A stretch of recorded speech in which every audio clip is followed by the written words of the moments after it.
नमस्कार मित्रांनो, स्वागत आहे तुमचं फिरत्या गोष्टीमध्ये. आता जर तुम्ही क्रिकेट प्रेमी असाल तर तुमच्यापर्यंत जेमिमा हे नाव पोहोचलंच असणार आहे.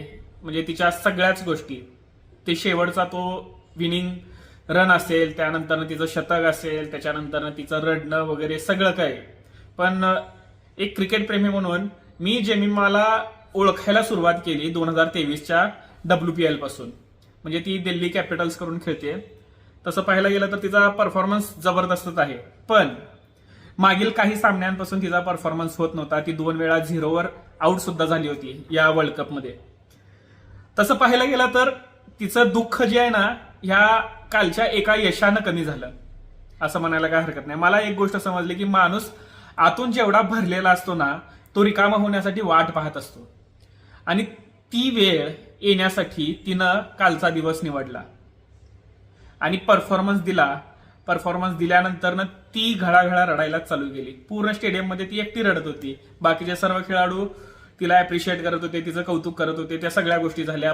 त्यानंतर पुन्हा इंटरव्ह्यू मध्ये ज्या वेळेला ती बसली त्यावेळेला सुद्धा तिच्या डोळ्यात अश्रू होते. तिनं तिची दुखरी बाजू दाखवली की बाबा ती किती प्रेशरमध्ये होती आणि त्या प्रेशरला हँडल करण्यासाठी तिला यश किती महत्वाचं होतं.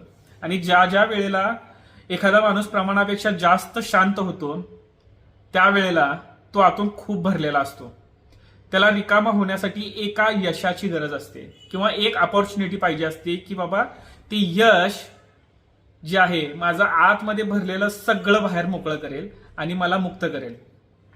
आणि हेच मुक्तपणाचं लक्षण काल जेमिमाच्या ह्याच्यातून दिसलं. अशा अनेक लोक असतील, चालत जाताना, गाडीत, बसमध्ये, सभोवताली तुमचे मित्रच, तुमच्या घरातील नातेवाईकच किंवा तुमच्या घरातला एखादा सदस्यच, तो प्रचंड भरलेला असेल पण त्याला ती वेळ मिळत नाहीये मुक्त होण्यासाठी, म्हणून तो कायम गंभीर असतोय. आणि त्याच्या गंभीरपणाला लवकरात लवकर यश मिळव आणि तो सुद्धा मुक्त हो, असंच मला नेहमी वाटतंय.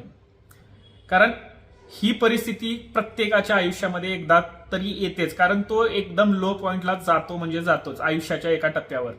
आणि वर येण्यासाठी त्याला एका साध्या सुद्धा यशाची गरज असते. एक साधं सुद्धा यश मिळालं ना, तो उंच भरारी घेण्यासाठी मोकळा होतो आणि पूर्णरित्या होतो, सगळं सांगून मोकळा होतो. जसं जेमिमानं काल इंटरव्ह्यू मध्ये सगळं सांगून टाकलं की तिला सपोर्ट कोणी केला आणि ती किती भरली होती. वर्ल्ड कप मध्ये सिलेक्शन झाल्यानंतर तिचं दडपण किती होतं त्या ह्याचं, हे ती सगळं बोलून टाकली. आणि हे काही भित्रेपणाचं लक्षण नाहीये, हे एकदम काय म्हणतात मोठ्या लोकांचं लक्षण म्हणता येईल तुम्हाला.